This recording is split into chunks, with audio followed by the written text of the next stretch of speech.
Hi, this is Dr. Campbell. Today I wanted to talk about how can confronting teacher racist attitudes eliminate racism in education. In a recent article, an Australian researcher proposes that confronting racist teacher attitudes will eliminate racism in education. When people are confronted, they may feel like a ticking time bomb waiting to explode.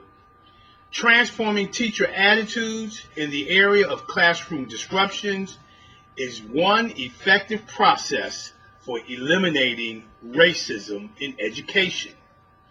According to the article, which is titled "Racism Plays Major Role in Poor Outcomes of Aboriginal People Study," racism has an impact on academic achievement and school attendance. However, low academic achievement and school attendance are not only a product of racism in education, it is a product of the external environment that Aboriginal people continue to encounter. Black and Aboriginal children continue to face the same challenges associated with racism in education. In a study conducted by Dr. Campbell, me, it was found that racism in education has an impact on academic achievement and school attendance for Black students too.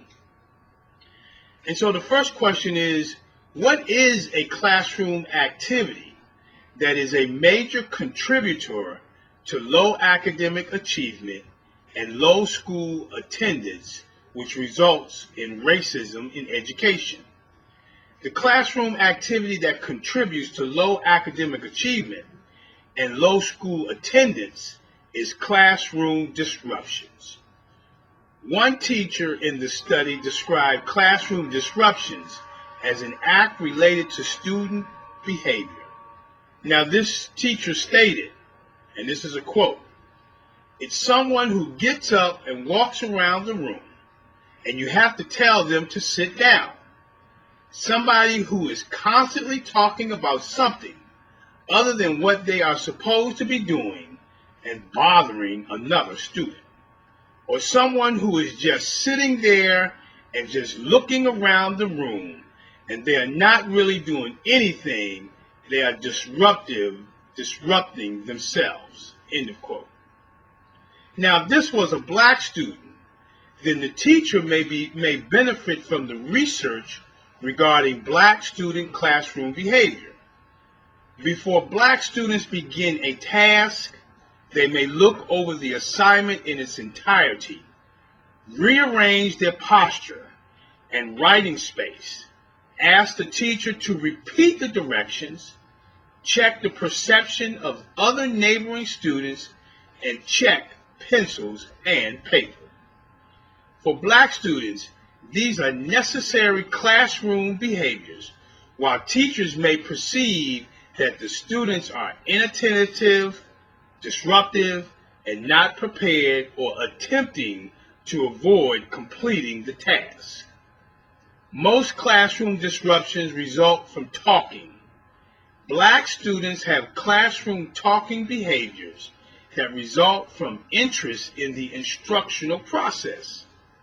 Black students are inclined to talk back when motivated by what a teacher says.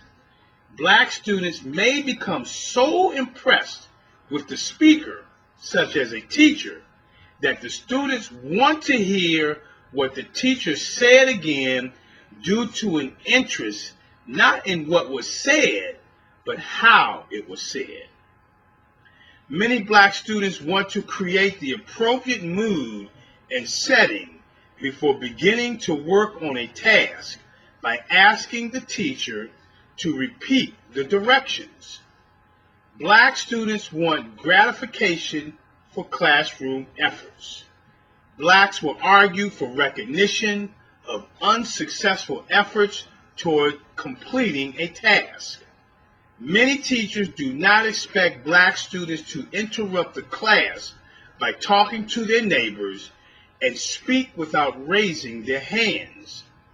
Educators assume quiet students are successful and receive rewards for making teaching an easier task. Teachers respond to students talking in the classroom without permission by ordering, reprimanding, involving students in work, and naming the student. Some teachers may exhibit unprofessional behavior when students talk in the classroom without permission. When a teacher yells, uses harsh words, shames, degrades, or embarrasses a student, such behavior influences all of the students in the classroom. And Hispanic students agree educators such as teachers should be indirect rather than direct, and frank, as well as respect rather than disrespectful when reprimanding or disciplining Hispanic students. And so the next question is, how do students respond to consequences of classroom disruptions that can result in racism in education? When teachers are unsuccessful in getting students to comply with classroom management strategies that avoid classroom disruptions, teachers submit a discipline referral. Normally the referral is sent to the assistant principal. The assistant principal evaluates the discipline referral and assigns the student a consequence. Now, in this particular school, the normal assignment for classroom disruptions was in-school suspension. When the students' in-school suspensions assignments increased, student absences increased. Increased absences resulted in decreased grades and an increased number of incidents. When student grades decreased, students' tardiness increased. You see, confronting teachers regarding racist attitudes is counterproductive to the mission of education. It will cause teachers to become defensive and exhibit characteristics associated with a dysfunctional organization. Eliminating racism in education should begin with reducing classroom disruptions by promoting positive racial teacher-student classroom relationships. This is Dr. Campbell. You can read about this article as well as additional information on my website at www.positiveracialrelationships.com. If you want to talk about it, you can call me on my direct line at 856-566-3267. Have a great day, and thank you very much. Yeah, be sure to check out positiveracialrelationships.com.